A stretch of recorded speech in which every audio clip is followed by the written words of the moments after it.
තිබුණා පිරිවැය නිරූපණය වෙන ගාස්තු ක්‍රමයක් හඳුන්වා දිය යුතුයි කියන එක. තව දුරටත් මහා භාණ්ඩාගාරයේ මැදිහත් වීමක් ලබා දෙන්න නැහැ කියන එක. ඒ අනුව අපි වියදම් නිරූපණය වෙන ගාස්තු ක්‍රමයක් යෝජනා කරා. ඒ අනුව වසරකට දෙවතාවක් තමයි ජනවාරි මාසේ පළවෙනිදාත් ජූලි මාසේ පළවෙනිදාත් මේ කටයුතු කරන්න තීරණය කරේ. මොකද ඔය පසුගිය මාස කිහිපෙ දැක්ක විශේෂයෙන්ම ලෝකයේ ඇතිවන අර්බුදයන් එක්ක විශේෂයෙන්ම යුදමය තත්වයන් ඒ වගේම අපිට පාලනය කර නොහැකි නියන් තත්වයන් වැනි තත්වයන් නැති වෙනකොට මේ මාස 6ක වගේ කාලයක තියෙන පීඩනය එකවර දාන්න ගියාම ඒක ඊටාත්ම වැඩිවීමක් හෝ අඩුවීම අනිත් පැත්තට ඒ වගේ ප්‍රමාණයකින් සිදු නොවීමක් අපි දකිනවා මේ විදුලි බිල ගාස්තු සංශෝධනය තුල. ඒ නිසා ඊයේ දවසේ ජනාධිපතිවරයාත් මමත් ඒකාබද්ධ කැබිනට් පත්‍රිකාවක් මගින් මේ විදුලි බිල සංශෝධනය කිරීම වාර්ෂික දෙවතාවක් කියනක වෙනුවට වසරකට කාර්තුමේ වශයෙන් ජනවාරි මාසේ පළවෙනිදාත් අප්‍රේල් මාසේ පළවෙනිදාත් ජූලි මාසේ පළවෙනිදාත් ඔක්තෝබර් මාසේ පළවෙනිදාත් සිදු කිරීමට ඊයේ දවසේ කැබිනට් මණ්ඩලය අනුමැතිය ලබා ගත්තා. නමුත් අපි ඔක්තෝබර් මාසේ මේ දැන් සංශෝධනයක් කරලා තියෙන නිසා ඊළඟ ජනවාරි මාසේ පළවෙනිදා සංශෝධනයක් සිදු කරන්නේ නැතුව ඊළඟ පළවෙනි සංශෝධනය අපි කරන්න බලාපොරොත්තු වෙන්නේ අප්‍රේල් මාසේ පළවෙනිදා. ඒ අනුව කැබිනට් මණ්ඩලය ඒ සඳහා අනුමැතිය ලබා දීලා තියෙනවා. ඊට අමතරව අපි විදුලි බල මණ්ඩලයට වෝහාරික විගණනයක් ෆොරන්සික් ඔඩිට් එකක් සහ මූල්‍ය වෝහාරික විගණනයක් සහ ඩිස්පැච් ඔඩිට් එකක්. මොකද අපි තාම මේ පිළිබඳව කටයුතු කරලා නැහැ. නිසා ඊළඟ මිල සංශෝධනයට යන්න පෙර විදුලි බල මණ්ඩලයට මම උපදෙස් ලබා දීලා තියෙනවා ෆොරන්සික් ඔඩිට් එක සහ ඩිස්පැච් ඔඩිට් එක කියන එක දෙකම අවසන් කරන්න කියලා. ඒ අනුව ජනතාවට බලා ගන්න පුළුවන් මේ සත්‍ය වියදම්ද විදුලි බල මණ්ඩලය නිරූපණය කරන්න කියන එක. මොකද අපිටත් යන්න වෙන්නේ නිලධාරීන් ලබා දෙන තොරතුරු මත. එතනින් එහාට ගිහිල්ලා අමාත්‍යවරයා හැටියට මම පරීක්ෂණ කරන්න නම් ඒ සඳහා ෆොරන්සික් ඔඩිට් එකක්, ඩිස්පැච් ඔඩිට් එකක් එවැනි දේවල් වලින් අපි තොරතුරු ලබා ගන්න වෙනවා. මොකද අපිත් ලබා දෙන තොරතුරු බලලි ඉවරලා ඒ තොරතුරු වලින් අපිට ලබා ගන්න පුළුවන් කොටසත් එක්ක තමයි අපි අවශ්‍ය ප්‍රතිපත්ති තීන්දුව తీරන අපිට ගන්න සිද්ධ වෙන්නේ. නිසා විශේෂයෙන්ම මේ ප්‍රතිපත්ති තීන්දුව ගැනීමේදී මම උපදෙස් ලබා දීලා තියෙනවා. අපි විශේෂයෙන්ම මේක මාස ගණනාවක් තිස්සේ අපි සාකච්ඡා කරපු දෙයක්. විදුලි ඒකකයක් උත්පාදනය කරන්න වැය වෙන මුදල දැන් ගණනය කරලා තියෙන රුපියල් 49ක් හැටියට ඒකකයකට ඒක තව අඩුම තරමින් රුපියල් 3කින් 4කින් ඊළඟ සංශෝධනයට පෙර අඩු කිරීම සඳහා අවශ්‍ය තීන්දුව මොනවද, ප්‍රතිපත්ති තීන්දුව මොනවද, අවශ්‍ය පහසුකම් මොනවද කියන එක පිළිබඳව අපිට දැනුවත් කරන්න කියලා. ඒ අනුව අපි මේ වෙනුවෙන් කටයුතු කරන්න මේ වෙනුවට ඔවුන්ට උපදෙස් ලබා දීලා තියෙනවා. ඊට අමතරව විශේෂයෙන්ම මේ විදුලි බිල සංශෝධනය සිදු කිරීමේදී ඔබ දන්නවා පෙබරවාරි මාසේ තමයි අපි අමාරුම සංශෝධනය සිදු කරේ. පෙබරවාරි මාසේ සංශෝධනය සිදු කිරීමේදී 66කින් පමණ අගෝස්තු මාස සංශෝධනයට වඩා වැඩිවීමක් සිද්ධ වුණා. නමුත් කවුරුවත් කතා කරන්නේ නැහැ ජූලි මාසේ වෙන විට ඒක 14කින් අඩු කරා. ඇත්තටම අපි අමාත්‍යාංශය විදුලි බල මණ්ඩලය ඇත්තටම අමාත්‍යාංශ නෙවෙයි යෝජනාව යන්නේ විදුලි බල මණ්ඩලයෙන් විදුලි බල මණ්ඩලයේ මහජන උපේතා කොමිසමට යෝජනා කරේ ජූලි මාසෙදී 3%කින් ගාස්තු සංශෝධනය කරන්න කියලා. කියන්නේ 3%කින් තියෙන මුදලෙන් අඩු කරන්න කියලා. නමුත් ඒ වෙලාවේ මහජන උපේතා කොමිසම ඔවුන්ගේ තියෙන දත්ත මහජන අදහස් මේ සියල්ලම අරගෙන 14කින් අඩු කරා. ඒ 14කින් අඩු කරපු එක ප්‍රතිඵලයක් තමයි අපිට ඔක්තෝබර් මාසේ නැවත සංශෝධනයක් කරන්න සිදුනේ අර දෙසැම්බර් 31 වෙන විට අපේ තියෙන ශේෂපත්‍රය මේ ඍණ මට්ටමට යන්නේ නැති වෙන්න එහෙම නැත්නම් අලාභ ලබන තත්ත්වයටපත් වෙන්නේ නැති වෙන්න වියදම් ආවරණය වෙන ආකාරයට අපිට සංවර්ධනය කරන්න. අපිට මේක ශේෂපත්‍රය සකස් කරන්න. ඉතින් මේකෙදි පැහැදිලිව කියන්න ඕන විදුලි බල මණ්ඩලය ලාභ ලැබීමේ න්‍යාය නෙවෙයි ප්‍රතිපත්තිනේ විදුලි බල මණ්ඩලයේ තියෙන්නේ. විදුලි බල මණ්ඩලයට තියෙන්නේ වියදම් නිරූපණය වෙන ගාස්තු ක්‍රමයක් පමණයි. ඒකට ආදායම් දීලා නැහැ. ඒකට තව අපිට කියනවා නම් අර ප්‍රොෆිට් මාජින් එකක් ලාභාංශයක් එකතු කරලා නැහැ.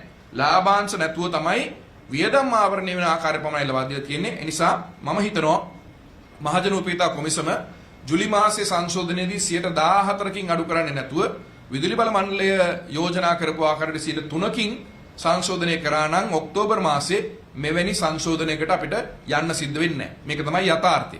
ඒ නිසා අපි විදුලි බල මණ්ඩලයේ වගකීමෙන් කටයුතු කළ යුතු වගේම මම විශ්වාස කරනවා අපේ තියෙන මහජන උපේතා කොමිසම වැනි මේ රට තියෙන මෙවැනි කොමිෂන් සභාත් වගකීමෙන් කටයුතු කළ යුතුයි ජනප්‍රිය දේශපාලන තීන්දුව ගන්නවා වෙනුවට. ඒ නිසා අද දවස වන විට එකක් කියන්න ඕන දැන් උද්ඝෝෂණ මාලාවක් රට පුරා ඇති වෙනවා.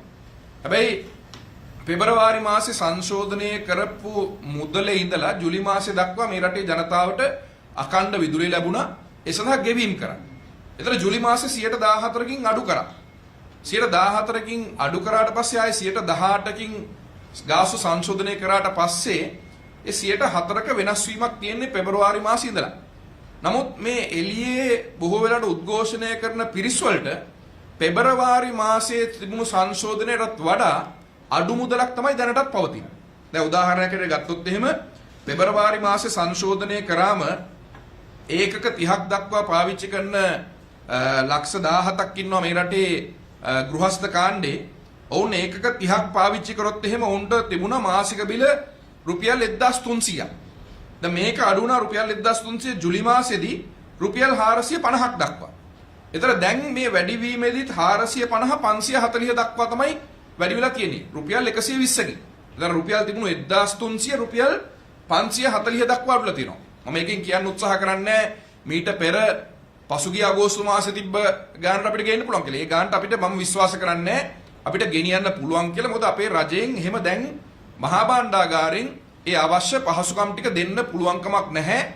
ඊළඟ අවුරුදු 4ේදී මේ ජාත්‍යන්තර මූල්‍ය අරමුදලත් එක්ක තියෙන ගිවිසුම අවසන් වෙනකන් සහ ඉදිරියටත් මේ ආයතන ස්වාධීන පවත්වාගෙන යන්න නම්. ඒ නිසා නමුත් පෙබරවාරි මාසේ කරපු සංශෝධනයට වඩා ඒ රුපියල් 1300 රුපියල් 540ක් බවට තමයි පත් වෙලා තියෙන්නේ. එතන ලක්ෂ 16ක් ඉන්න දෙවනි කාණ්ඩේ ඉන්නවා.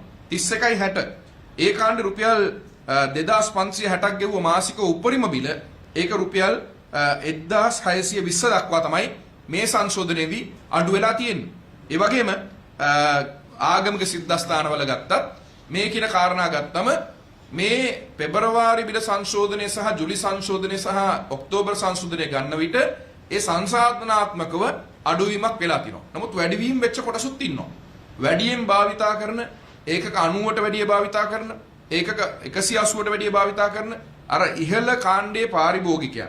දැන් එහෙම ඉන්නවා 180ට වැඩිය පාවිච්චි කරන ගෘහස්ත කාණ්ඩේ ඉන්නවා 2,50,000. 4,46,000ක් ඉන්නවා 120යි 180 අතර කාණ්ඩේ. 90ට වැඩි කාණ්ඩේ ඉන්නවා 6,24,000. මෙන්න මේ පිරිස් වලට පෙබරවාරි වලට සංශෝධනයට සාපේක්ෂව වැඩිවීමක් වෙලා තියෙනවා ඔක්තෝබර් මාසයේ. මේ සංශෝධනය කිරීමේදී විශේෂම රජයේ ගත්ත ප්‍රතිපත්තියින්දෝ තමයි කුඩා මට්ටමේ තියෙන කර්මාන්ත වලට වැඩි බරක් දාන්නේ නැතුව කර්මාන්ත වලට මේ වැඩි කිරීමේ ප්‍රමාණය 12කින් පමණක් කරන්න. දැන් 18කින් යනවා ගෘහස්ත කාණ්ඩෙට ආගමික සිද්ධාස්ථාන වලට. නමුත් කර්මාන්ත වලට සිදු වෙන්නේ 12කින්.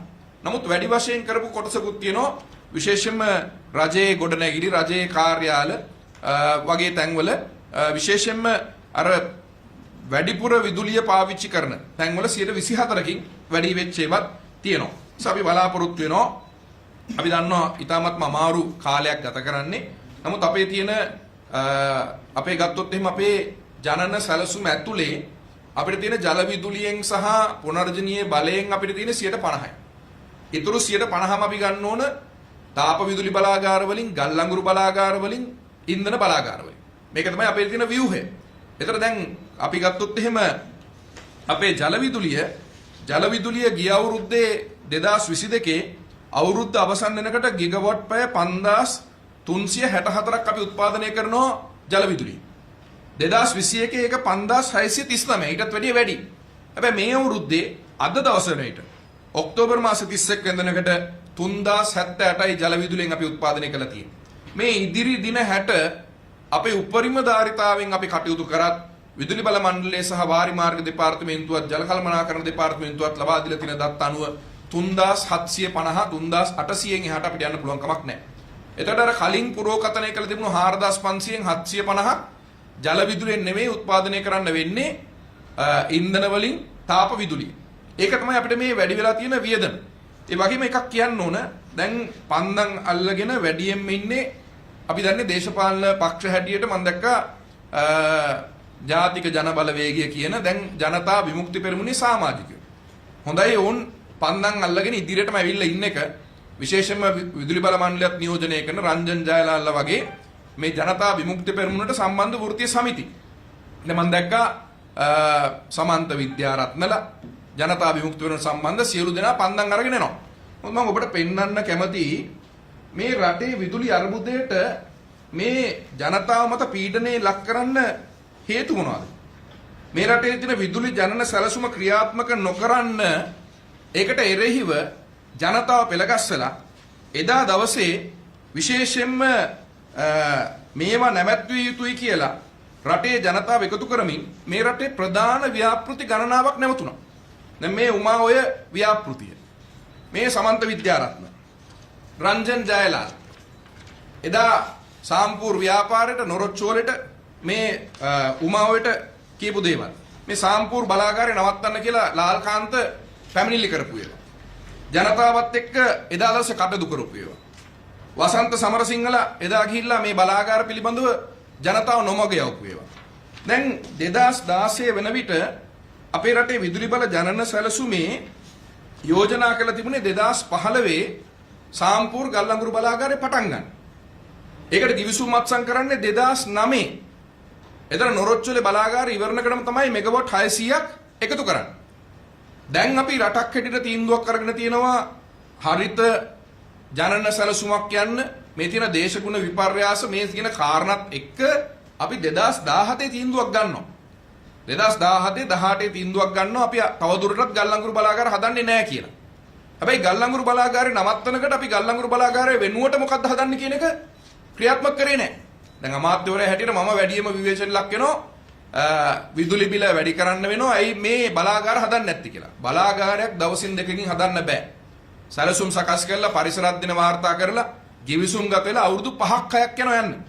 දැන් සාම්පූර් බලාගාරය නැතිවීම නිසා ඒ කියන්නේ මේ රටට සාම්පූර් බලාගාරය නැති කරන්න එදා මට මතකයි අනුර කුමාර දිසානායක ජාතික ජනබලවේගයේ නායකයා ඇවිල්ලා කිව්වා හිටපු ඇමතිවරයා වෙනස් කරලා ඇමතිවරියක් පත් කළා මහින්ද රාජපක්ෂ ජනාධිපතිතුමා ඉන්දියාවට කැමති විදිහට පිනවීම කරන්න සඳහා පොදු රාජ්‍ය මණ්ඩලයට දෙන තෑග්ගක් හැටියට මෝදි අග්‍රාමාත්‍යතුමා ලංකාවට ගෙන්න ගන්න සාම්පූර් අත්සන් කරා කියලා. දැන් සාම්පූර් නැතිවීමේ ප්‍රතිඵලය මොකද්ද? සාම්පූර් නැතිවීමේ ප්‍රතිඵලය අවුරුද්දකට රුපියල් බිලියන 95ක් අපිට වැය කරන්න සිද්ධ වෙනවා. අමතරව ඒ සාම්පූර් බලාගාරයේ අපි ගල්ලංගුරු වලින් නම් අපි ජනනය කරේ. දැන් ඒක අපි ජනනය කරන්නේ මොකෙන්ද? දැන් කරන්නේ තාප බලෙන්. දැන් ඩීසල් වලින්, දැවි තෙල් වලින් දැන් ජනනය කරන්න සිද්ධ වෙලා තියෙන්නේ. මොකද ඒකට විකල්පයක් හැටියට අපිට පුනර්ජනීය බලය ඇවිල්ලත් නැහැ, වෙන බලාගාරයක් ඇවිල්ලත් නැහැ. තියෙන දැවි තෙල් බලාගාරෙන් හෝ ඉන්ධන බලාගාරෙන් තමයි දැන් දුවන්නේ. ඒතර 2019 මේකේ කටයුතු අවසන් කරන්න නියමිතලා තිබුණේ. ඒතර 2020 ඉඳලා ගත්තොත් මේ හැම අවුරුද්දෙම රුපියල් බිලියන 95ක් අමතරව වියදම් කරලා තියෙනවා. දැවි තෙල් වලටත් ඉන්ධන වලටත් මේ බලාගාර අහිමි වීම නිසා. එතකොට උමාවේ ව්‍යාපෘතිය මෙගාවොට් 120යි. උමාවේ ව්‍යාපෘතිය ආරම්භ කරන්න යෝජනාවල් තිබුණේ 2015 දෙසැම්බර් මාසයේ. විදුලි ජනනය කරා. හැබැයි ප්‍රමාද වෙන්නේ ඇයි? ඔබට මතකද ඔබේ මාධ්‍යම ගිහලා වාර්තා කරා. උමාවේ හිලක් තියෙනවා. මේකෙන් මුළු රටම අනතුරටපත් වෙනවා. මේකෙන් කෘෂි කර්මාන්තේ විනාශයටපත් වෙනවා. ජන ජීවිතේ විනාශයටපත් වෙනවා. මොකද මේ කරපු අරගලවල ප්‍රතිඵලය? රුපියල් බිලියන 10ක් වැය වෙනවා. අමතරව උමා ඔය නැතිවීම නිසා තාප බලාගාර වලින් විදුලිය ජනනය කරන්න අවුරුද්දට. මේකෙන් 10යි අරකින් 90යි රුපියල් බිලියන 100ක්. ඒ රුපියල් බිලියන 100 තමයි මේ එකතු වෙලා තියෙන ජනතාවගේ අද විදුලි බිලට. ඒ රුපියල් බිල 100 වැඩි කිරීමේ කාටද දෙන්න ඕන සහතිකය? කාටද දෙන්න ඕන ඒ රුපියල් බිලියන 100ක් වැඩි කිරීමේ ගෞරවය? ඒ ගෞරවය හිමි කරගන්න ඕන අද දවසේත් පන්දම් උස්සගෙන ඉන්න ජනතා විමුක්ති පෙරමුණේ ජාතික ජන බලවේගයේ නියෝජිතයෝ කෙනෙක් කියනවා. එසා පන්දම් උස්සන ඉන්න ගමන්ම මතක් කරන්න කියලා ඉල්ලීමක් කරන ජනතාවගෙන් මේ ව්‍යාපෘති නවත්තලා. මේ තව ව්‍යාපෘති. දැන් මේ ඊයේ පෙරේද අපිට අපේ තියෙන මේ මිනි හයිඩ්‍රෝ එකක්. අපේ තියෙන මිනි හයිඩ්‍රෝ එකකින් අපිට දැනුවත් කරනවා. දැන් මිනි හයිඩ්‍රෝ එක කරන්න දෙන්නේ නැහැ. මේ කුඩා ජල විදුලි බලාගාර. කවුද කුඩා ජල විදුලි බලාගාර කරන්න දෙන්නේ නැතුව ගිහිල්ලා උද්ඝෝෂණය කරන්නේ? කුඩා ජල විදුලි බලාගාර ගාවට ගිහිල්ලා මේ අමාරුවෙන් අනුමැතියන් දීලා අපිට කියනවා එක පැත්තකින් ආණ්ඩුවට ජල විදුලි බලාගාර ගෙනියන්නේ අඩු වියදමෙන් දෙන්නේ නැහැ කියලා. දැන් මේ ගිහිල්ලා කරන්නේ ඒ ජනතා විමුක්ති පෙරමුණට පෙරටුගාමී සංවිධාන වලට සම්බන්ධ වෙලා හිටපු අර අන්තරේ ක්‍රියාකාරීන් හැටියට හිටපු ලහිරු වීරසේකරලා මේ මෙන්න කණ්ඩායම එකම කණ්ඩායම ඉන්නේ බලාගාර ගේන එකටත් විරුද්ධ වෙනවා ඊට පස්සේ බලාගාර නැති හින්දා විදුලි බලය අඛණ්ඩව දෙන්න තාප බලාගාර පාවිච්චි කරලා විදුලි බිල වැඩි වෙනකට ඒකට විරුද්ධව පාරට බහිනවා කිසිම දේශපාලන අවබෝධයක් නැති විශේෂයෙන්ම මේ රටේ ජනතාව පිළිබඳව තැකීමකින් තොරව මේ ගන්න තීන්දුව නිසා තමයි අද දවසේ මේ තත්ත්වයන් වලට පත් වෙලා තියෙන්නේ. ඔන්න සවුණම ඇවිල්ලා අපි කියනවා මේ රටේ ගෙනියන සැලසුම් වලට එක පැත්තකින් අකුල් හෙලන්න නැතුව කටයුතු කරන්න කියන එක තමයි ඉල්ලීම කරන්නේ. ඒ වගේම අපි විදුලි බල මණ්ඩලයේ දැන් අපි තීන්දුවක් ගත්තා මේක මම හිතන්නේ කර්මාන්ත වලට වඩාත් වැදගත් වෙයි. ඔබ දන්නවා වහලේ මත සවි කරලා තියෙන මේ තියෙන සූර්ය පැනල. මේවා සවි කරනකට මීට අවුරුදු 4කට 5කට පෙර බොහෝ දෙනෙක් උනන්දු වුණේ නැහැ සවි කරන්න. මොකද විදුලි බල මණ්ඩලයෙන් රුපියල් 8කට විදුලිය හම්බ වෙනවා නම් ඒකකයක් අර සූර්ය පැනල සඳහා ආයෝජනය කරලා එහෙම විදුලිය ලබා ගන්න එක ඔවුන්ට එක ප්‍රයෝජනයක් තිබුණේ නැහැ. ඒ නිසා රුපියල් 22කට ඒක විදුලි බල මණ්ඩලයට වික්කා. ඒ කියන්නේ සූර්ය පැනල වලින් එන විදුලිය රුපියල් 22කට විදුලි බල මණ්ඩලයට විකුණනවා. රුපියල් 8කට විදුලි බල මණ්ඩලයෙන් ලබා ගන්නවා. හැබැයි දැන් මේ විදුලි බිල සංශෝධනය කරාට පස්සේ ඔවුන්ට එක අවාසි 22කට ජනනය කරලා ලබලා 8කට ලැබෙන්නේ රුපියල් 30කට 35කට 40කට තමයි දැන් ලැබෙන්නේ විදුලි බල මණ්ඩලෙ. සා ඔවුන්ගේ පොඩි බරපතල ප්‍රශ්නයක් තිබුණා. ඔවුන් ඉල්ලීමක් කරා අපිට අර net plus ඒ කියන්නේ විදුලි බල මණ්ඩලයට විකිණීමට වෙනුවට ඔවුන්ට පාවිච්චි කරගන්න දෙන්න කියලා. හැබැයි නීතිමය වශයෙන් ඒකට අපි ඉඩක් තිබුණේ නැහැ. නමුත් දැන් අපි නීතිමය වශයෙන් ඒ ගැටලුව निराකරණය කරගෙන එළමෙන සතියේ ඉඳලා වහලේ මත සූර්ය පැනල සවි කරගෙන තියෙන පරණ ක්‍රමවේදයේ රුපියල් 22කට තිබුණු ක්‍රමවේදයේ අර net plus කියලා හිටපු කට්ටියට ඕනනම් net metering net accounting වලට transfer වෙන්න අවස්ථාවක් දෙනවා. ඒක ප්‍රයෝජනට අරගෙන තමන්ගේ විදුලි පරිභෝජනය හරි කළමනාකරණය කරගන්න මේක විශාල පරිමාණ කර්මාන්ත වලට වාසියක් වෙයි කියලා හිතනවා. ඒක විදුලි බල මණ්ඩලයේ ඒ පහසුකම දැන් ලබා දෙන්න කටයුතු කරලා තියෙනවා. ඊට අමතරව අපි පරිපාලනයේ වශයෙන් විදුලි බල මණ්ඩලයේ මම කාලයක් තිස්සේ මේකට පත් වෙනකොට තිබුණු අමාරුම අසීරුම කාරණා තමයි මේකේ ක්‍රමවේදයක් තියෙන ඇතුලේ විදුලි බල මණ්ඩලයට ඇතුල් වෙනකටම දන්නවා විදුලි එන්ජිනේරුවෙක් නම් එයා ඊළඟට කවද්ද සාමාන්‍ය අධිකාරිවරයා බවට පත් වෙන්නේ කියලා. විදුලි එන්ජිනේරුවට පමණමයි සාමාන්‍ය අධිකාරිවරයා බවට පත් වෙන්නත් පුළුවන්. ඔබත් මාධ්‍යෙන් වාර්තා කළ පහුගිය කාලවල දින 1කට 2කට ප්‍රොමෝෂන් දීලා තියෙනවා. උසස් වී. මේ ක්‍රමවේදය අපි නැවැත්තුවා. මම අමාත්‍යවරයා හැටියට දීලා තියෙන නියෝගයක් අමාත්‍යංශෙන් විදුලි බල මණ්ඩලයට අඩුම තරමේ විශ්‍රාම යන අවුරුදු 3ක්වත් නැත්නම් නියෝජ්‍ය සාමාන්‍ය අධිකාරී ධූරයකට පත් කරන්න එපා කියලා. අඩුම තරමේ අවුරුදු 2ක්වත් නැත්නම් විශ්‍රාම යන අතිරේක සාමාන්‍ය අධිකාරී ධූරයකට පත් කරන්න එපා කියලා. එතන මෙතෙක් කල තිබුණු ක්‍රමවේදය තමයි සාමාන්‍ය අධිකාරීවරයා තෝරගන්නේ එක්තරා කණ්ඩායමක් විසින්. මෙන්න මේක මෙයා තමයි ඊළඟට වෙන්නේ කියලා. හැබැයි අපි ක්‍රමවේද වෙනස් කර අවුරුදු 40කට පස්සේ පසුගිය මාසේ විදුලි බල මණ්ඩලයේ රෝහන් සෙනවිරත්න සාමාන්‍ය අධිකාරීවරයා ඉවත් වුණාට පස්සේ ඊළඟට තිබුණේ අපේ ගත්තොත් එම ජේෂ්ඨත්වයෙන් අලුත්ගේ අතිරේක සාමාන්‍ය අධිකාරීවරයා හැබැයි ඌට තිබුණේ මාසයයි දවස් 10යි විශ්‍රාමයක්. ඒතර දැන් පත් කරා නම් වෙන්නේ මාසයයි දවස් 10කට සාමාන්‍ය අධිකාරීවරයෙක් පත් කරන්න ඕන. ඊළඟට ඉන්න කට්ටිය ගත්තත් මාස 3යි 4යි 6යි උපරිම තිබ්බා යටම ඉන්න එක්කෙනෙක් අවුරුද්දක් විතර. ඉතින් අපි ඒ බිඳුව වෙනස් කරලා විදුලි බල මණ්ඩලේ නැති අපි ලෙකෝ එකේ හිටපු අපි සාමාන්‍ය අධිකාරීවරයා තවට තව අවුරුදු 4ක් තියෙනවා.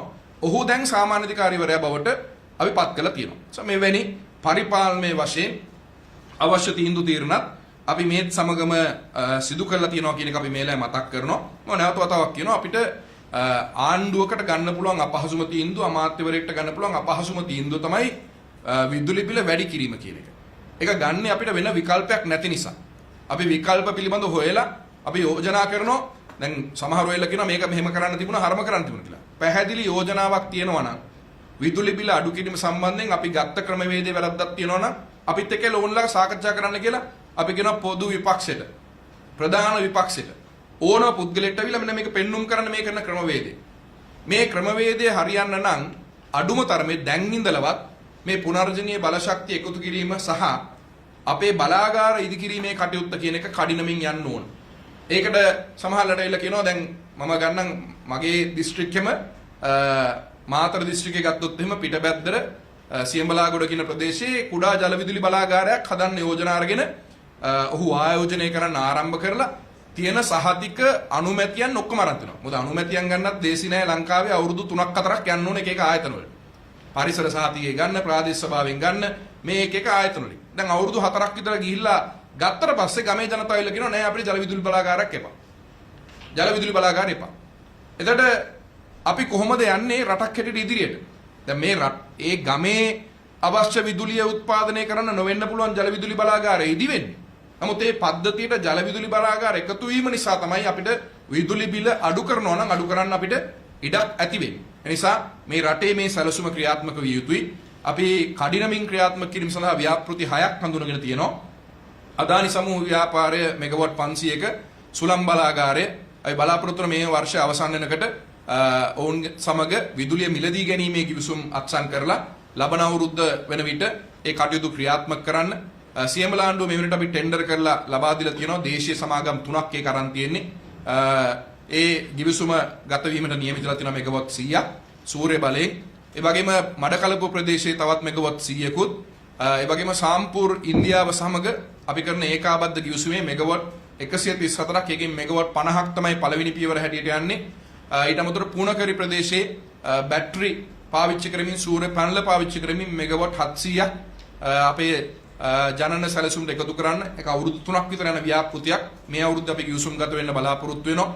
ඊට අමතරව හම්බන්තොට ප්‍රදේශයේ මෙගාවොට් 150ක් දේශීය සමාගම් 15ක් එකතු වෙලා අපිට යෝජනාවලියක් ලබා දීලා ඒ සඳහා අනුමැතිය ලබා දීලා තියෙනවා. බොහෝ ඒවට අපි අනුමැතියන් ලබා දීලා තියෙනවා. හැබැයි අපි අනුමැතියන් ඉවත් කරපු ඒවාක් තියෙනවා. දැන් සමහරවිට ගිහිල්ලා අපිට චෝදනා කරනවා අපි අනුමැතියන් දෙන්නේ වළක්වනවා කියලා. දැන් මේ රටේ ටෙන්ඩර් වලින් ලබාගෙන තිබුණා මෙගාවොට් 200කට ආසන්න ප්‍රමාණයක් පහුගිය කාලේ අරගෙන નિયમિત දවසට අවසන් කළා නැහැ. 2016 17 18 19 අවුරුදු වල ටෙන්ඩර් කරපියෝ. ඉතින් අමාත්‍යවරු හැටි මම තීන්දුවක් ගත්තා කිසිම ප්‍රගතියක් නැතිව නවත්තලා දාන්න. ඔවුන්ගේ තියෙන මූල්‍ය තැන්පතුත් අපි ලබා ගත්තා. එහෙම මෙගාවොට් 160ක් අපි පසුගිය මාසේ කැබිනට් මණ්ඩලයට ගිහිල්ලා අපි ඒක අහෝසි කරා. ඒක රීටෙන්ඩර් කරනවා ආයසරයක්. එතකොට ඕනම පුද්ගලට ගන්න පුළුවන්. නමුත් මේකේ ප්‍රශ්නේ තියෙන්නේ මම අපේ නිලධාරීන්ටත් කිව්වා සමහරවිට ඇවිල්ලා අඩුම ලන්සුව තියනවා කිසිම ආකාරයකින් ආයෝජනයක් කරන්න බැරි අඩුම තරමේ ඉඩමේ අයිතියවත් නැති. භූමියේ අයිතිය අඩුම තරමේ ඒ විභවයේ අයිතියවත් නැති. නිසා මේවා පිළිබඳව ඇගීමට ලක් කළා තමයි මේ කටයුතු කරන්න වෙන්නේ. අපි විදුලි බල මණ්ඩලය ඉදිරියේදී මේ ප්‍රතිහොගත කිරීම පිළිබඳව ඔබ මීට වැඩි පුළුල් අපි දැනුවත් කරනවා. ඒ සඳහා විපක්ෂයත් සහාය දෙයි කියලා අපි අපේක්ෂා කරනවා. මේ රටේ ජනතාවට විදුලි බිලෙන් සහනයක් ලැබෙන්න නම් කාර්යක්ෂමතාවය වැඩි වෙන්න නම් විදුලි ජනන සැලසුම අඛණ්ඩව ක්‍රියාත්මක කරන්න මේ ප්‍රතිව්‍යුහගත කිරීමේ වැඩපිළිවෙල අත්‍යවශ්‍යයි. මේ වැඩපිළිවෙල ක්‍රියාත්මක කිරීම සඳහා පක්ෂ ભેදයෙන් තොරව පෙළ ගැහෙන්න ඕන කියලා විශ්වාස කරනවා. අපිට බලා ගන්න පුළුවන් පාර්ලිමේන්තුව ඇතුලේ එළිය කෑ ගහලා විදුලි බිල අඩු කරන්න කියලා කාර්යක්ෂමතාවය වැඩි කරන්න යෝජනා ගෙනාවම ඒකට විරුද්ධ වෙන කණ්ඩායම් මොකක්ද කියන එක පාර්ලිමේන්තුව ඇතුලේ අපිට බලා ගන්න පුළුවන්. නැවත වතාවක් මම ඉල්ලීමක් කරනවා විදුලි බල මණ්ඩලයේ සේවකයන්ටත් නිලධාරීන්ටත් මම කියන්නේ කිසිම අවස්ථාවක ඔවුන් කරන උද්ඝෝෂණ ව්‍යාපාරයක් නවත්තන්න අපි කටයුතු කරන්නේ නැහැ. දැන් මගේ සභාපතිවරයා ඊයේ පෙරේදා දෙකේම කතා කරලා මෙහෙම හෙට උද්ඝෝෂණයක් තියෙනවා මොකද්ද කරන්නේ? මම කිව්වා කිසිම දෙයක් කරන්න යන්න එපා. ඔවුන්ගේ අයිතිය. ඔවුන්ට සාධාරණ අයිතියක් තියෙනවා නම් උද්ඝෝෂණය කරන්න, නිවාඩු දාලා ඒක කරන්න කිසි ගැටලුවක් නැහැ. හැබැයි සේවාවන් පවත්වාගෙන යන්න බාධාවක් පත් කරොත් එතකොට අපි නීතිය ක්‍රියාත්මක කරන්න කටයුතු කරනවා. ඕනම පුද්ගලයෙක්ට තමන්ගේ අයිතිය වෙනුවෙන් පෙනී ඉන්න පුළුවන්. නමුත් අපි එකක් කියනවා මේ දේශපාලන වශයෙන් ඉන්න කණ්ඩායම්. දැන් රංජන් ජයලාල් කියන පුද්ගලයා ගත්තොත් එහෙම අවුරුදු 30ක්ද කොහෙද මං හිතන්නේ සේවා කාලය අවුරුදු 30ම ගෙදර ඉඳලා තියෙනවා. ගෙදර ඉඳන් පඩි අරන් තියෙනවා. ඒ කියන්නේ වෘත්තීය සමිති සටන් වෙනුවෙන් කියලා නිදහස් වෙනවා. හැබැයි පඩිය දීමන වැටුප් වර්ධක මේ ඔක්කොම අරගෙන තියෙනවා. දැන් මේ ඉන්න කණ්ඩායමක් එහෙම ඉන්නවා. මහින්ද ජයසිංහල, වසන්ත සමරසිංහල එහෙම ඉන්න කණ්ඩායමක් අවුරුදු ගාණක්ම ඉන්නේ මේ තමන්ගේ ක්ෂේත්‍රය නෙවෙයි. තමන්ගේ දේශපාලන කටයුතු කිරීම. එසන ආණ්ඩුවෙන් තමයි ගෙවලා තියෙන්නේ. මේ ධනය වේදම් කරලා තියෙන්නේ. නිසා අපි එක තීන්දුවක් ගත්තා ඉදිරියේදී ප්‍රසාද දීමනා මේ වැටුප්තල නිර්මාණය කිරීමේදී කාර්ය සාධනය මත පමණයි විදුලි බල මණ්ඩලය සහ කනිත් තෙල් නීතිගත සංස්ථාවේ කටයුතු සිදු කරන්නේ. ඒකට අපි අවශ්‍ය තීන්දුව తీරන ලබා දීලා තියෙනවා ඒ අධ්‍යක්ෂක මණ්ඩල වලට. ඔවුන් ඒ අනුව දැන් කටයුතු කරමින් ඉන්නවා. මම විශ්වාස කරනවා අත්‍තරම සාපේක්ෂව ගත්තම දැන් ලංකා khනිජ තෙල් නිධිගත සංස්ථාව කාර්යක්ෂමතාවය වැඩි කරගෙන තියෙනවා. ඔවුන්ගේ සේවාවන් පුළුල් කරගෙන යනවා. විදුලි බල මණ්ඩලයේ එවැනි ආකාරයේ කටයුතු සිදු කරමින් යනවා. ඊ타මත්ම කිහිප දෙනෙක්ගේ කටයුතු නිසා මුළු ආයතනයම අපකීර්තියට ලක් වෙලා තියෙනවා. ඒ නිසා ඒ බහුතර නිලධාරී මම දන්නවා තරුණ මේ වැඩ කරන්න පුළුවන් ඉංජිනේරුවරු තාක්ෂණික නිලධාරීන් අලුත් පිරිස් ඉදිරිපත් වෙලා ඉන්නවා මේ ආයතනය නවම් මාවතකට ගෙනියන්න. ඒ සඳහා අවශ්‍ය සහයෝගය ජනතාවගෙනුත් ලැබෙයි කියලා අපි විශ්වාස කරනවා. කිසිම ගැටලුවක් නැහැ. උද්ඝෝෂණ කිරීම ඒක විරෝධතා පැවැත්වීම ඒක අයිතියක්. අපිට පුළුවන් නම් අපි විදුලි බිල අඩු කරන්න පුළුවන් හැම අවස්ථාවකම ඒ සඳහා මේ මැදිහත් වීම ගන්නවා. අපිට ප්‍රශ්නේ තියෙන්නේ අපිට ජල විදුලි නැති වෙනකොට අපිට විදුලිය උත්පාදනය කරන්න වෙන්නේ ඉන්ධන වලින් විදුලි උත්පාදනය කිරීමේදී ජල විදුලියට වැඩිය විශාල මුදලක් අපිට යට වෙනවා. කවුරු හරි කියනවා නම් ආණ්ඩුව තමයි මේ උත්සාහ කරන්නේ ජල විදුලිය නැතුව මේ වැඩි මුදලට යන්න කියන එක. ඒක මම නම් කියන්නේ ජනතා විමුක්ති පෙරමුණම බාර ගන්න ඕන. උද්ඝෝෂණය කරලා කලබල කරලා කඩාකප්පල් කරලා ව්‍යාපෘති නැවැත්වීමේ පීතෘවරු වශයෙන් මේ රටට මේවැනි විදුලි බිලක් උරුම කර දීපු එක පිළිබඳව. එමෙතුමා. ඔව්. අද 31 වෙනිදා හෙට දවසේ මේ තෙල් මිල ගණන් වෙනසීමක් තියෙනවද? නෑ අපේ රටේ නීතිය තියෙන්නේ පළවෙනි සතිය ඇතුළත. එතකොට ඒකේ කොහෙවත් නිශ්චිත නීතියක් නැහැ පළවෙනිදා කියන එක. ඒක තියෙන්නේ පළමු සතිය ඇතුළත.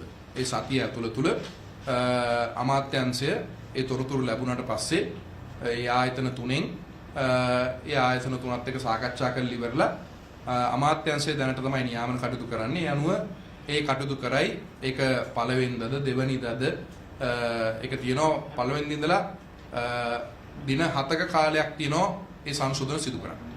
අද මේ ඊයේ දවස් දෙක පෞද්ගලික සත්‍යයක තුල අත්ලතවා කියේ රතු බිල සම්බන්ධයෙන් විශේෂයෙන් ගොඩක් කතා වුණා. ජනතාව චෝදනාවක් ආවා. මොකද්ද මතුමා හරි ක්‍රමවේදයේ රතු බිල හැදෙන ක්‍රමවේදය සම්බන්ධයෙන් කොහොමද වෙන්නේ? මොකද විශේෂයෙන් අපි සමහර කරලා අපි දන්නේ අපි මාස 3ක් විතර ගියාට පස්සේ සමහර කරලා අපිට එන්නේ රතු බිල. දැන් සමහර කරලා මේ මොහොතේ අද මේ මාස ඉවර වෙනකොට සමහර කරලා ජනතාවගේ අතට රතු බිලක් එනවා. මොකද්ද ක්‍රමවේදය? මොකක් හරි පර්සන්ටේජ් එකක් තියෙනවද මෙන්න මේ වෙනකොට කැපෙනවා? මෙන්න එහෙම කියලා මොකක් හරි ක්‍රමවේදයක් තියෙනවද? නෑ සාමාන්‍යයෙන් මාස එකහමාරක පමණ කාලයක් තමයි තියෙන. කියන්නේ පසුගිය මාසේ බිලෙන් කොටසක් හෝ නොගෙවා තිබුණොත් එහෙම ඒක එකතු වෙනවා රතු බිලක් වශයෙන් ඊළඟ මාසෙදී. ඒක තමයි ක්‍රමවේදය. එතකොට සමහර ඒවායේ තියෙනවා පසුගිය මාසේ ගෙවිය යුතු අවම මුදල වත් ගෙවන්නේ නැතුව තියෙන ඒවට ඒතර මේ මාසේ බිලත් එක්ක එකතු වෙනවා. නමුත් මේ මාධ්‍යෙන් වාර්තා කිරීමෙන් පසුව විශේෂයෙන්ම මම විදුලි බල මණ්ඩලයට උපදෙස් දුන්නා. ඒකේ පොඩි වැරද්දක් තියෙනවා. දැන් අපි විදුලි කප්පාදු කිරීම සහ විදුලි සම්බන්ධතා ලබා දීම කියන එක අවුට්සෝස් කරපු සර්විස් එකක් තියෙන විදුලි බල මණ්ඩලයේ. ඒ විදුලි බල මණ්ඩලයේ ඉන්න පූර්ණ කාලින නිලධාරීන් නෙවෙයි එක කරන්නේ. ඒක දීර්ඝ කාලයක් තිස්සේ කියන අවුරුදු 15ක් 20ක් විතර ඒක කරගෙන ඇහිලා තියෙන්නේ අවුට්සෝස් කරපු සර්විස් එකක්. එතකොට නෑ ඒ විසන්ධි කිරීම නැවත සම්බන්ධ කිරීම. එතෙන්දී එකන්දී මම එකක් කිව්වා රතු බිල් සම්බන්ධයෙන් අපි ඒ පිළිබඳව පරීක්ෂා කරනවා. නමුත් දැන් මේ ඩිස්කනෙක්ෂන් එකක් වුණාම සාමාන්‍යයෙන් රුපියල් 1000ක බිලක් තිබුණත් රුපියල් 3000ක් ආයේ කනෙක්ෂන් ෆී එකක් යනවා. ඒතර ඉහළ මට්ටමේ තියෙන කෙනෙක්ටත් ඒ ගානම තමයි එන්නේ. ඒ නිසා මේක යම් ප්‍රතිශතයකට හදන්න කියලා බිලේ ප්‍රමාණයට අර කනෙක්ෂන් ෆී එක සහ ඩිස්කනෙක්ෂන් ෆී එක කියන එක ආදේශ කරගන්න පුළුවන්ද කියලා. නමුත් අපිත් වියදම් ආවරණය කරගත යුතුයි. මොකද අපිට මනු කියවන්නේ යනකට යන ප්‍රමාණය ඩිස්කනෙක්ෂන් එක්කෙනෙක් යනකට කරන ප්‍රමාණය වගේ දේවල් ගත්තම. දැන් මේක මගෙන් අහන්නට තියෙයි විදුලි බල මණ්ඩලයට මේක කරන්න බැරිද කියලා. විදුලි බල මණ්ඩලයේ නිලධාරීන්ගෙන් මේක කිරීමේදී සහ අවුට්සෝස් කිරීමේ නිලධාරීන්ගෙන් කිරීමේදී තියෙන වියදම ගත්තොත් එimhe අහසට පොළොව වගේ. මොකද උන් දැන් විදුලි බල මණ්ඩලයේ නිලධාරීන් උන්ට වාහන පහසුකම් දෙන්න ඕන. උන්ට දෙන්න ඕන අමතර දීමනා දෙන්න ඕන මේක ගිහිල්ලා කරලා එන්න කියලා.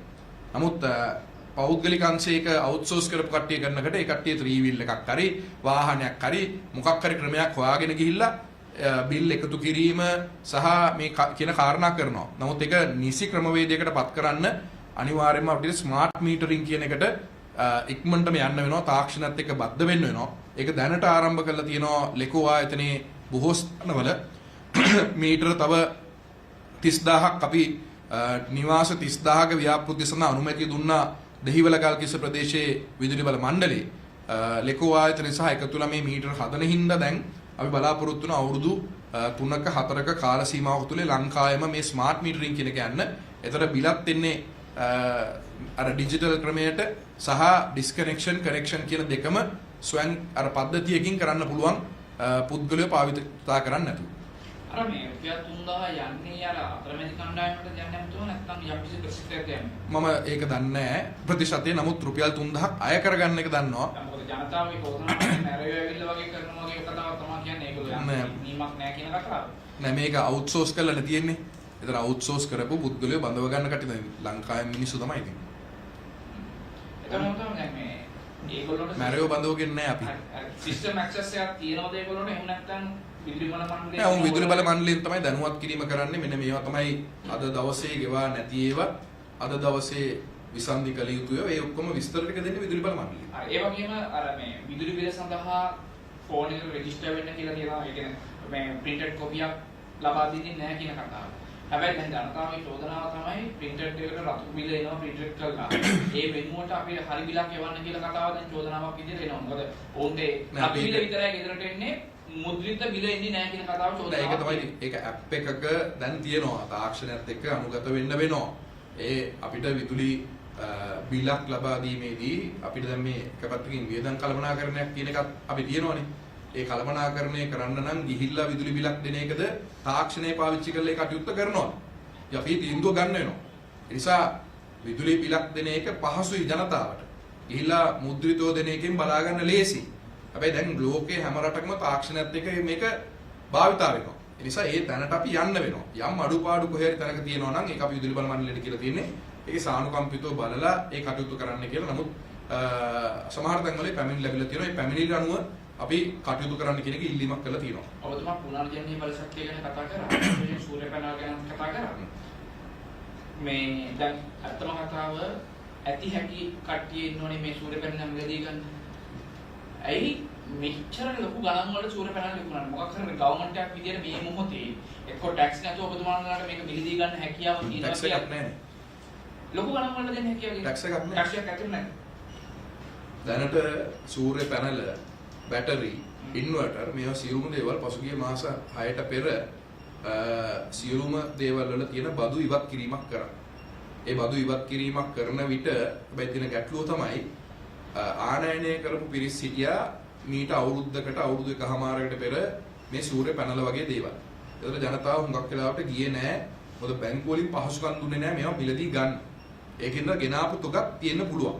හැබැයි අපිට බලන්න පුළුවන් හිම පැමිණිලි ලැබෙනවා නම් අධික මුදලකට යනවා නම් විශේෂයෙන්ම මම ඉල්ලීමක් කරනවා සුනිත්‍ය බලශක්ති අධිකාරියෙන් විමසීමක් කරන්න පුළුවන් ඕනම පාරිභෝගිකයෙක්ට මේ මිල ගණන් පිළිබඳව. ඒතර අපි කියනවා සාමාන්‍යයෙන් දල වශයෙන් අපි දන්නවා පැනල් ගෙනාපු කාලය සහ මිල ගණන් පිළිබඳව යම් තොරතුරක් ගන්න පුළුවන්. එහෙනම් පැමිණිලි තියෙනවා නම් සුනිත්‍ය බලශක්ති අධිකාරියට කිරීමට පුළුවන්. සමාන කරලා මේ සූර්ය පැනල දැන් අමාරු චෝදනා කරන්නේ සූර්ය පැනල දානවා කියන ගියක් හදනවා වගේ සල්ලි යනවා කියන මට්ටමක් තියනවා කියලා කියන්නේ සූර්ය පැනල දානවා කියන එක. ඒක මොකක් හරි තමයි ඔබතුමා කියන විදිහට හිනා කරන්න පුළුවන් ලොකු දෙයක්. නෑ අපිට මිල ගැන වෙන්න පුළුවන් මොකද අපි ආනයනය කරන්නේ නෑනේ.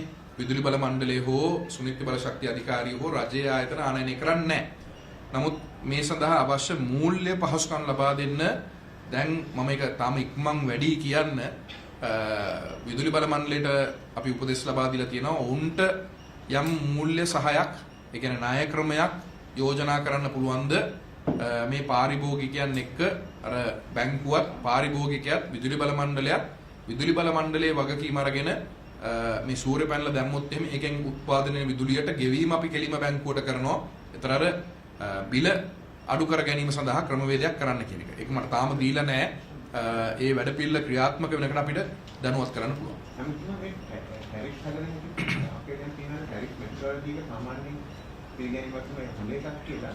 හැබැයි ඒ ක්‍රමයෙන් නෙමෙයි කියලා මේ ටැරිෆ් හදෙන්න උදාහරණයක් වශයෙන් මේ ඉන්ඩස්ට්‍රීස් වල බලුවම ඕෆ්බීට් එකේ ප්‍රයිස් එක අඩු වෙලා නැහැ. සාමාන්‍යයෙන් දරුවෝ වියට්නාම් වගේ රටවල peak price එක 30ට අපේ ඒ සමානව තියෙන off peak price ඉතාලම අඩුයි. ඒකට cost effective නම් off peak cost එක ඇත්තටම අඩුයි. ඒකට ඒක පේන්නේ ටිකක් පේන්නේ නැහැ. මේ ඒක හිරුගේ නෝනගේ ආට බලලා වගේ සාමාන්‍යයෙන් අපි මේක වෙලා තියෙන්නේ මේක අමාත්‍යවරුවත් වෙනත් පුද්ගලයෝගත් නෙවෙයි මේ ගාස්තු ක්‍රමවේදයන් සකස් කරන්නේ. මේකට බඳවාගත්ත නිලධාරීන් ඉන්නවා ඒ වෙනුවෙන්ම කටයුතු කරන. ඒක විදුලි බල මණ්ඩලෙත් ඉන්නවා මහජනෝපේත කොමිසමෙත් ඉන්නවා. ඉතින් ඒ නිලධාරීන් තමයි ඔවුන්ගේ තියෙන ලබා දීලා තියෙන ක්‍රමවේදයන් මේක ඩිජිටලි සිස්ටම්ස් වලට දාලා ඉවරලා මේ කටයුත්ත කරන්නේ. ඒ නිසා ඔබ කියන එකේ යම් කොහරි අඩුපාඩුවක් තියෙනවා නම් මට විදුලි බල මණ්ඩලයේ උන්ට කියන්න පුළුවන් සහ මහජනෝපේත කොමිසමට කියන්න පුළුවන්. ඒ වගේම ටැරිෆ් කැල්කියුලේෂන් එකේ යම් වැරද්දක් තියෙනවා නම් මහජනෝපේත කොමිසමට පැමිණිල්ල කරන්න පුළුවන් ඒක ඇඩ්ජස්ට් කරන්න කියලා. ඒ නිසා ඒක කෙලින් මෙතනට යොමු කිරීම තමයි බලන්න. මොකද මමවත් අමාත්‍යංශයේ ඉහළ නිලධාරීන්වත් අමාත්‍යවරුවත් මැදිහත් වෙන්නේ නැහැ ටැරිෆ් ගණනය කිරීමට. අපි ටැරිෆ් මෙතඩොලොජි එක විතරයි, ඒ කියන්නේ අපි ප්‍රතිපත්තිය විතරයි අපි ලබා දෙන්නේ. ඒ කියන්නේ කර්මාන්ත වලට යම් සහනයක් ලබා දෙන්න ආණ්ඩුවෙන් කීයක් හරි දෙන්න පුළුවන් ද මැදිහත් වීමක් මෙන්න මේ කියන ප්‍රතිපත්ති කාරණා විතරයි.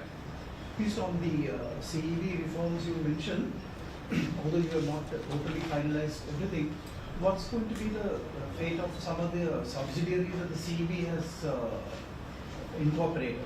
Because there are some private entities. So would they be sold separately or would they be sold as part of, would they be unbundled? Why are you using the word sold? I think you're assuming things. No, before I think you're also assuming the same thing as a few trade union leaders. No, I also urge you not to assume anything before the reforms are tabled in Parliament. So before the reforms are tabled in Parliament, I won't be able to give you the exact observations that the cabinet will have, because it's with the cabinet. It's with the cabinet right now. Let the cabinet of ministers give their observations. Once it's approved with the cabinet of ministers, we will be able to give you a detailed explanation on how the reforms will take place. The initial steps that are taking place is the unbundling process. We are separating the generation, transmission and the distribution aspects of it. So those three will be separated, and we have proposed to have separate generation companies for hydro, which will be kept 100% with the government, which we have proposed. The three other companies that will take over is the coal company will be a separate company. The thermal oil-based power plants will be with one company, renewable energy with one company. Renewable energy, we have only the Mana wind farm right now. Two companies, one to take over the national transmission, the ownership of the transmission lines, and the second company, transmission lines and the national grid, the grid substations. The third one will be the system control. Second one, system control will be tasked with the authority to enter into power purchasing agreements, procurement, how they are going to dispatch energy, what sort of energy mix that they are going to use. Those sort of things will be the system control, which once again will be a 100% government-owned company. The 4 distribution divisions will become 4 distribution companies. But the cabinet of ministers and the government will have to decide what sort of composition it's going to be, whether it's going to be government-owned, whether it's going to be public-private partnerships, whether it's going to be private partnerships. My personal opinion is, just like the other countries, it should have a private competition, private participation, at least maybe a government investment stake. But everything else in the distribution, I feel, should be managed by the private sector. It will be better managed, efficiently managed, and that will reduce the cost of energy. So that's my personal opinion, but I can't go by my personal opinions.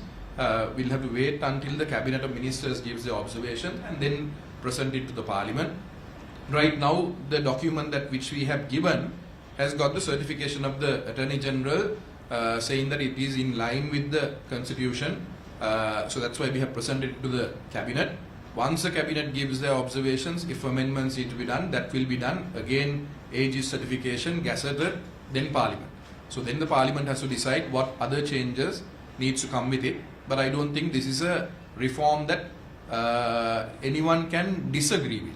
Because if you look at the manifesto of all these main national political parties, the main opposition, the governing party, except for the Janata Vimukti Peramuna, all have the same view, all have proposed these reforms in the past. 2002, these same proposals, I would say there are modifications now in the existing one, but the same sort of structure was actually approved in the parliament in 2002, but unfortunately could not be implemented. So I don't think, especially the main opposition, SJB, will have a problem in approving this, because if it leads to more efficiency, it leads to better competition, transparency. So these sort of things are needed in our energy sector. Minister, this is exactly why I asked, because you were talking about transparency. There was the allegation that some of the subsidiaries formed by CEB did not have transparency. So would that be sort of taken into consideration? So all those individual entities that are owned by CEB, partnered with CEB, also have been looked at. So all those, we have given proposals on how to deal with them and what sort of mechanisms to follow in doing so. But we'll need to do a complete asset audit and a forensic audit in all these organizations, energy audit as well, before we do a transfer plan. And just because the reforms are approved in parliament, it doesn't mean the next day itself all these changes will come into effect. There is a 3-year transition program that needs to take place. There are certain technical requirements that you need to fulfill before you open up to certain things, just like open market access, wholesale markets, those sort of things. To be established in Sri Lanka, you have to have all these technical requirements fulfilled before that. So we are getting all this support from the development agencies now. I'm actually thankful for the support that has been given by ADB, JICA, USAID and World Bank. All the technical experts, energy experts, legal experts have been working very closely with us. I would say maybe some of the wording they might not agree, but the structure is a structure that everyone can agree on. Minister, this process, how long will take this process take? I mean, going through the parliament and actually getting this approved? So It 2 can by the end weeks. of this year? So 2 weeks to get the approval of the cabinet ministers, gazetted, then parliament. By the end of the Table it in parliament, then of course we have a 14-day period for the public to go and challenge the document if it is not in constitution, line with the constitution. So I would imagine there will be a lot of challenges.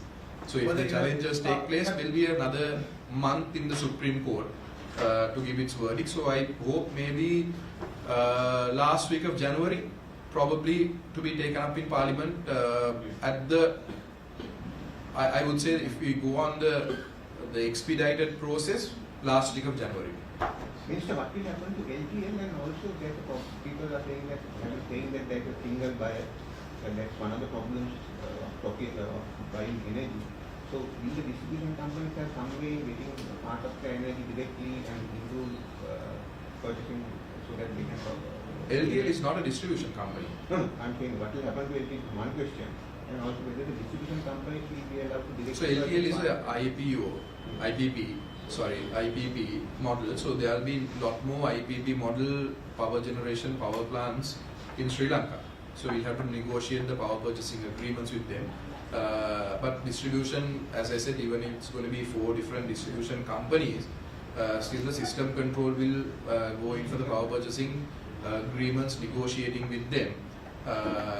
So those films will have to take place after the implementation of this act. No, what I mean about LTL is that TV owns share of LTL, so whether that will be divested or That is up to the government, not up to the minister. If it is to be divested, it's up to the government to decide that. Thank you. Right? Okay, thank you.